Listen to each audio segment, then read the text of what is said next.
Hey, what's going on, everybody? It's Paul Sains with Insane Sports Podcast. We here with another episode 4. We're going to talk about some historic things the Browns been doing. I'm so excited. I don't know about y'all, but before we get started, make sure you like, you comment, you want to engage with us, go ahead and comment and subscribe. All right. If you want to subscribe so you don't miss anything that we're throwing out there, make sure you subscribe, hit that notification button. With that being said, also shout out to our sponsors. It is Victory Monday. We got the Corona in here, and I'm ready to have a good show today. I hope y'all are having a fantastic Monday as the Browns move on up. All right. We keep on moving on up. All right. The Browns, they're going to try to say that Arizona wasn't a good team. Don't let them take your joy on this Monday, y'all. Don't let them take your joy on this Monday. You deserve to be happy because at the end of the day, that is an NFL team that stepped out there on the field, and nobody would have felt sorry for us if we lost or any players we don't have playing. Everybody brings up Nick Chubb. They never bring up Nick Chubb of him being hurt, of us losing players. They just say you played a bad team. Not that we just lost Wills, Jedrick, and that might be an issue. But I don't want to get too far ahead. On the first segment, let's start with the O-line, all right? So we got some bad news finding out Jedrick is going to be out for at least 4 to 6 weeks with an MCL sprain. The good news is he won't be out for the whole season, all right? So a lot of people have been on Jedrick saying that he's not really our guy at left tackle, but he's been playing he's been playing a lot better the last few weeks, and we got to give credit where credit is due. Jedrick has stepped up. We've played some noticeable teams to where, all right, them boys coming, and we not hearing a lot around there on that left side besides him getting a penalty every game, which is something I can't stand. But I am concerned to have James Hudson over there at the left tackle position. I do not feel secure of him being over there. I don't feel secure of him being at right tackle at his natural position. So we're going to have to do something there. I don't know what free agent is out there. Andrew Berry, do what you do, but we're going to have to go out there and get some depth at the O line position. I think that's going to be a big problem going into this next game, specifically with the Ravens. We're going to have to figure that out. But James came in there and he held it down. The first play was pretty shaky to me because whoever that was at that DN position pushed James Hudson right into Deshaun Watson's lap, and he had to hurry up and throw the ball. So I was like, okay, it's about to be a long day. But Deshaun, I'll get to you. With that O line, I like the balance with the run and the pass, and we did pretty good moving the ball and doing what we need to do. Of course, Deshaun Watson struggled like I thought he would. Dealing with this injury, he toughed that thing out. And I'm proud to see what I saw through Deshaun Watson and being able to tough out that game. I know we all were thinking the same thing where he's not ready, take him out. But shout out to Kevin Stefanski for actually keeping Deshaun Watson in the game and putting his trust in him and letting him get some trust back into himself, because I'm pretty sure that he's not all the way 100% confident that he could throw every pass. It looked like he was kind of pushing some of those throws instead of like his regular release. So we're going to see him progress throughout the season, fight through pain, and he's going to take a couple of shots. Like one of the shots that I saw him take when he took off running kind of scared me. I want him to protect himself a lot more because that's the issue of how he got hurt in the first place. But we're going to have to protect this man. The O-line's going to have to do what they got to do to protect this man. I'm glad Deshaun was able to use his legs, which is natural for him to do, but it was like he was restricting himself to do that in previous games. But he was able to scramble and keep the chains moving, and in certain type of downs, it was big time downs that he was able to keep the chains moving. So shout out to Deshaun Watson of toughing out a game in which this was the perfect game to get him back like his feet back underneath him. I want to speak on Coop. Coop. As I was hearing throughout the stadium in Cleveland, y'all was rocking. I heard y'all through the TV. Them dogs barking. Y'all are amazing. All right, so I hope that people give you your flowers, which I see the players do, but come on, dogs, man. Y'all know how we are when it comes to the Browns, all right? It's no secret. We love our team. We love our team, and many people hate us, in which I don't know why. But I'm not here to figure that out right now. But shout out to the fans holding it down this past Sunday because I heard you through the TV. We did what we needed to do. On the fans, the team did what they needed to do. Deshaun Watson did what he needed to do. But as I said before, hearing "Coop" go throughout the stadium gives me chills. Because Coop is really that guy. We forget that this man's been a route technician for how many years now? If not 10, almost 10 years now. Okay, he's one of the original OGs. I'm talking about with Julio Jones, those type of guys. That tier that comes from Alabama. We tend to forget who Coop is. Okay? Coop will always be relevant because his route running is top tier. His route running is top tier. He's going to be open. Find Coop. Whatever you do, find Coop because he's going to be open. And if he's not, he's going to make a spectacular catch. We got lucky with that pass Deshaun Watson threw to him for the slant, and he ended up smacking somebody in the face with the ball, and it went up in the air, and Coop had to find it in the end zone. We got lucky because I think that pass was going to be intercepted. Which brings to another point. We had 0 takeaways on offense. All right? That's an NFL team we're playing. That's still a defense out there trying to take the ball away from you. We had 0. Let's give a hand for that. All right? That's something to clap it up about. When your team gives up 0 points, that is championship football. When you don't give the team a chance to capitalize off your mistakes and your turnovers, you're doing a pretty good job. All right, so I understand that people want to keep pointing out we played Arizona. It was the Cardinals. They only won 1 game. I understand. But at the end of the day, they are still an NFL team. Whoever steps out there, they got to get the business. Nobody would have cared. We lost, they would have said, hey, man, y'all suck anyway, this and that. Let me move on to Kevin Stefanski. I've been one of those guys. I've told you, I've been hard on him in the past, but he seems to be getting better.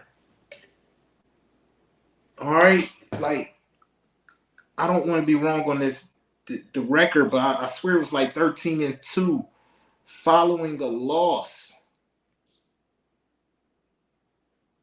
Like 13-7, I don't know. It had to be more than 2-7 or something. But to not continuously have back-to-back losses, and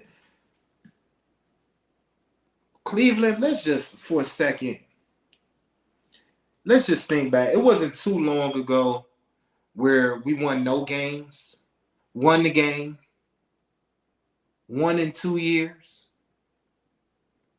We are sitting at right now a winning record, and we want to get rid of this head coach because you feel like you can find better. There's always going to be better out there. But can we just be appreciative? I've never seen the Browns looking this good. Especially the defense. Let's hold off with the defense because that's going to be a whole nother segment. Defense held it down. But Stefanski being he's gutsy. I didn't really like the first time we went for it on 4th and 3, even though the throw was there and our tight end got to make the catch. He got to be able to make that catch. He put it in the pocket and in the window. Only he could get it. He had to fall down and get it, but his hands touched it. We know the cardinal rule for the receiver. If it touch your hands, you have to catch the ball. We know how that goes. But let's give it up for Stefanski calling it up with his quarterback being limited. Stefanski hasn't had it to where he's able to unleash the playbook and really get a rhythm of the players that he has. Even at the beginning of the season, where I feel like there were calls questionable, this was a whole new offense we were trying to run. We had to get familiar with each other. And then early on, you lose Nick Chubb. That's going to hurt the chemistry of the team. Believe it or not. And then we had to go out there and get Kareem Hunt, get him settled into the offense. Y'all was yelling, hey, man, give him more touches. Like, this man is literally not coming off the couch. Everybody wants to be a couch coach. But listen, this man is continuously getting better. I'm telling you, he's using what he has to win these games. It's like how Mike Tomlin does it over there in – I almost said it. You know what I'm talking about over there.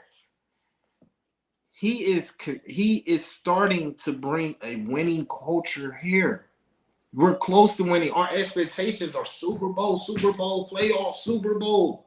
But we haven't been used to winning. And I think that we forget that because we're so close to having a great and good team. And we're sitting here and you forget how far that we actually came to winning no games. So relax on Kevin Stefanski. I feel like he called a good game yesterday. As we keep saying, it's the Cardinals. But, hey, we playing against a defense with a Pro Bowl safety back there and Buda Baker, who was still out there flying around. But we were able to make things happen. Our left tackle went out of the game. We was able to adjust. You get what I'm saying? So we're able to adjust. We're able to adjust with losing DPJ. This is not the same offense. We haven't had the same offense week in and week out. Kevin Stefanski is still learning these players and what plays to call. All right, now we got Marquise out with a head injury. So somebody else is going to have to step up. That number 11 out there at punt return, I'll tell you about him. He did his thing. All right, he did his thing. I'll take him any day of the week. Sit my beard at that one. That boy was rolling. He was trying to go to the crib. You know when you get tackled, you get up and you see them stepping, they like, I almost had it because they feel like, hey man, I'm gonna get one today. He was having one of those games. Keep kicking it to me. I'm gonna get lucky on one of these.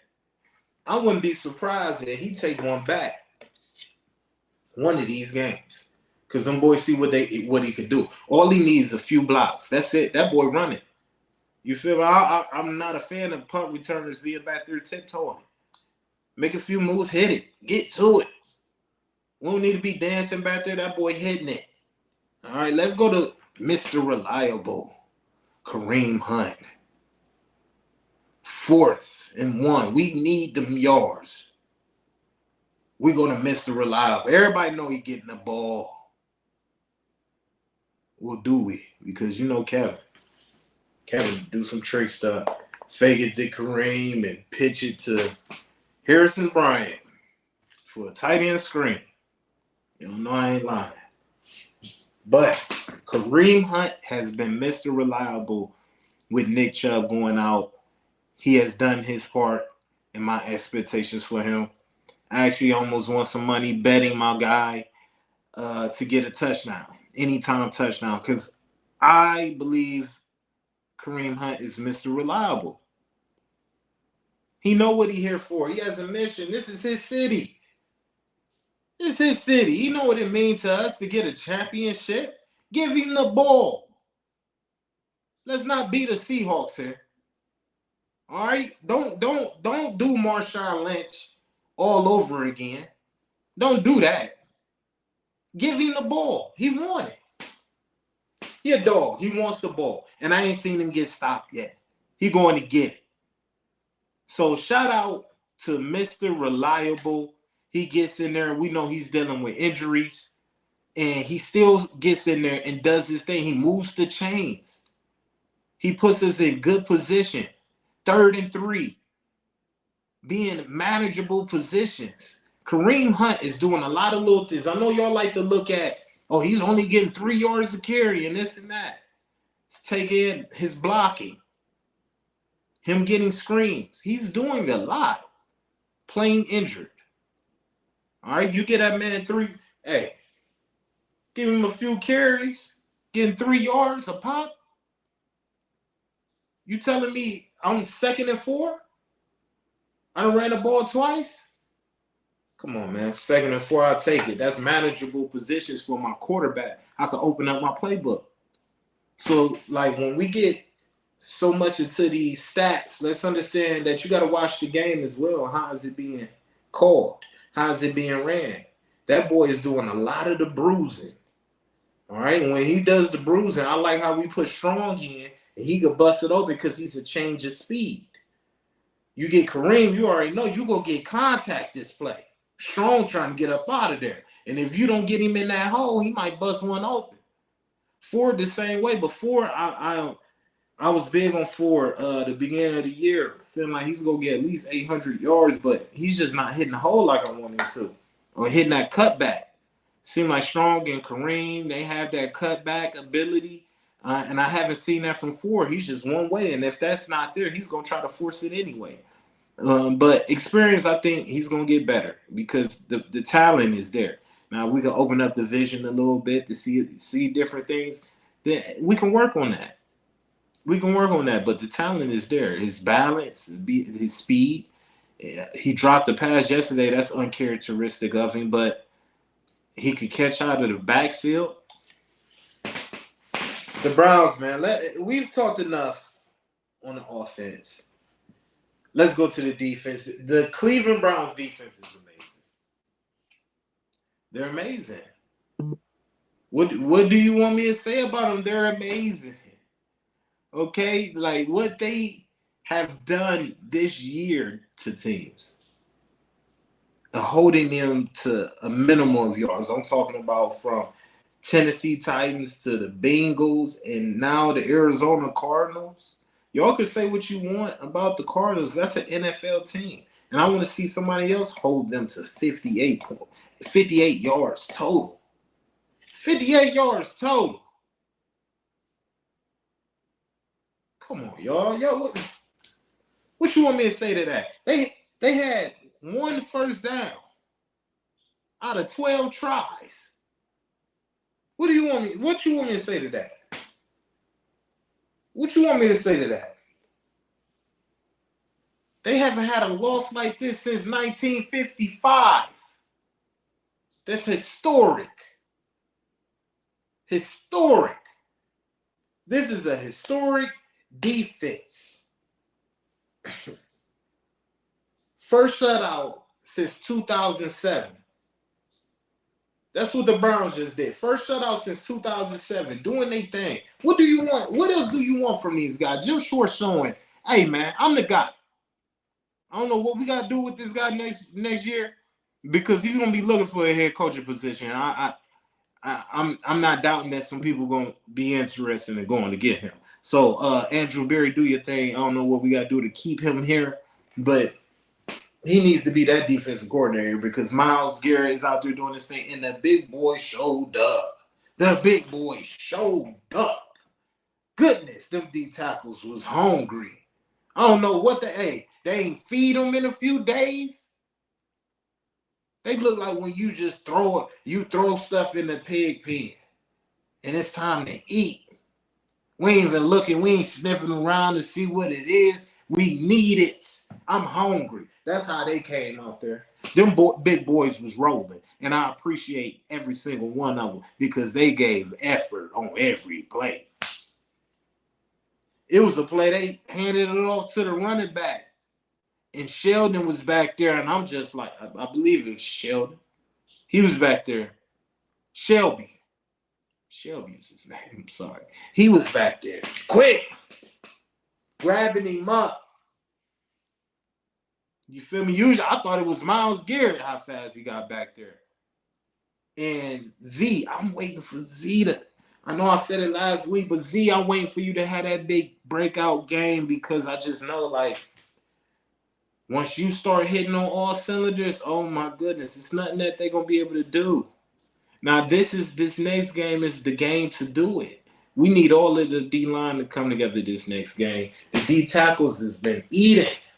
Okay, Big Mo, he show up every game. And I love what we get in our D tackles, man. Phillips is doing this thing. I love to see it. I don't really have too many complaints. That was the biggest thing last year. Our D tackles were getting bullied off the line. They were too little. Too little. Andrew Berry, what he go do? He go out there and go get them D tackles. We be real quiet about these draft picks that we spending, but every position on the field, we got it. We just need the quarterback to act right. We about to go get a left tackle. I'm sure something gonna fill up there. We went to go get a kicker. We needed one. Why do we continue to stress over Andrew Berry? Andrew Berry gonna do his job. He gonna do his job. We ain't gotta worry about Andrew Berry and who he bringing up in here. Y'all feel like somebody could do a better job? Hey, y'all delusional. You delusional. I'll take Andrew Berry over anybody. I'm talking about he's doing more with less. All right? When we give it away, we feel like nothing gonna be able to happen here. Restructure your contract. He's gonna make something happen. Andrew Berry's gonna do his thing. Let's not worry about Andrew Berry. What we do need to worry about, what we're gonna do with Greg Newsome, because that boy Mitchell showed up yesterday. He was the highest rated Brown on the defense yesterday. The rookie, I saw him flying around, making tackles, getting his head up in there. Something I see Greg Newsome need to brush up on, making those tackles, those open field tackles.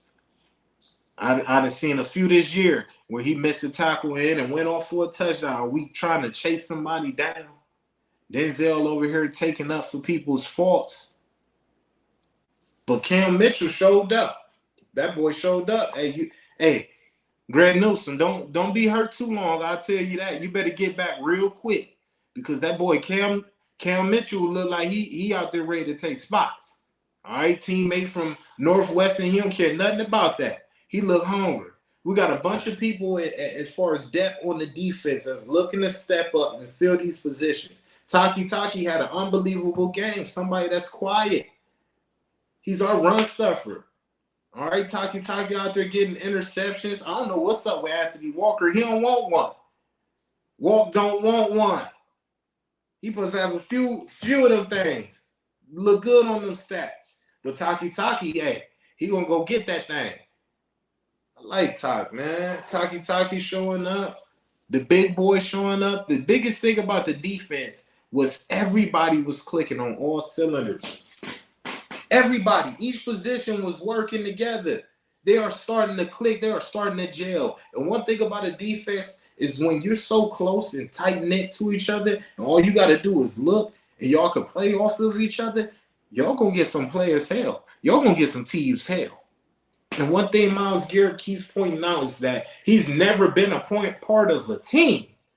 We're talking high school, whatever. I've never been a part of a team that's been this close-knit.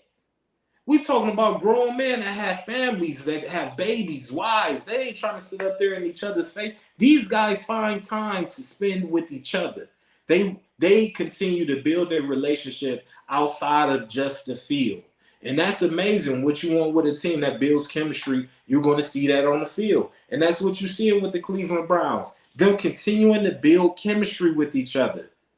That's going to show on the field. This Ravens game is going to be a big stepping stone for us, especially with us needing this game. We know how bad we need this game to get up in the rankings and to actually split that tie with them. And when it comes down to the end, we know the Ravens is going to be one of the best teams in the NFL. We need this one. Deshaun Watson, I was glad to see him out there toughing it up. Like I said before, I was screaming, get him out of there at halftime. I don't want to see him. But shout out to Kevin, keeping him in there, letting me build this trust. Let me get back his confidence and making some great throws throughout that game that showed him like, hey man, whatever I got to do, I could tough it out. We can use you and we can win these games. All right, we can win these games with Deshaun Watson. So going into this next game, I'm going with us beating the Ravens because we need this one. We need it. It's gonna be a tight game. I'm talking about this is gonna be defense on defense. I got it being like I want to say 10-20. Like we get off late. I'm gonna stick with 10-20. I know Lamar's been hot and I might be crazy, but I think the first time we played them, we were still in the process of really learning each other and gelling. That we couldn't figure them out. They moved a couple of pieces around. But the next game, if you saw a few, when we went and played the 49ers, they do a lot of moving pieces as well. We were able to see like a similar offense to Todd Monken and what he's doing over there with the Ravens. And you saw what we did to the 49ers. So I think we licking our chops to get over there to see Lamar Jackson. All right, I think our DB's gonna lock up whoever over there. I think Schwartz is not going to go in there with another game plan the same as he had last time. This is going to be a completely different ball game. So remember that as we come back into this next week, 10-20, I got the Browns winning this one. All right, moving up in the seeds. And we need this one because the Bengals looking good too. That boy Joe Burrow, man. I'm a fan of Joe Burrow. I'm going to be honest with you. All right, Joe Burrow, not the team. All right, not the team, not the Bengals. I care less about that. I don't care about them winning, but Joe Burrow is the man. I think his kryptonite is Myles Garrett. But Joe Burrow does his thing. So we have to have this win. And I think the Browns are going to pull it off. It's going to take this defense to continue leading us into the promised land, which is the Super Bowl. You know where we trying to go. But the defense is going to carry us. And I don't really have too much on that. Hopefully we get some of our guys back that's hurt. I don't see nobody coming back this week. Jedrick is going to be out. And that's a little scary with their defense line. That's what I'm saying. Like, we're going to have to get off late. And what can I say, y'all, man? Victory Monday. I appreciate y'all tuning in with me as usual. These are a lot better when you win it. All right? So take it easy on Stefanski. Have some grace for yourselves. All right? Be happy that the Cleveland Browns have a winning record. Don't get too much beyond yourselves because it wasn't too long ago where we had won one game in 2 years, y'all. All right? I remember those years. Y'all can act like y'all forgot, but I'm a true fan, and I know how I felt watching every single game, knowing the result, and it being ultimately the same result. And that's with us losing the ball game. But we actually have a good team. I think we have a good coach. We have good pieces. We just need to put it all together. Deshaun Watson, we need the football gods to make sure that everybody is healthy, nobody else gets hurt, and we could do this thing, y'all. So, hey, enjoy the rest of your Monday. I know Monday Night Football is coming on. Enjoy the games, and remember, Insane Sports Podcast. We out of there. Gone. Peace.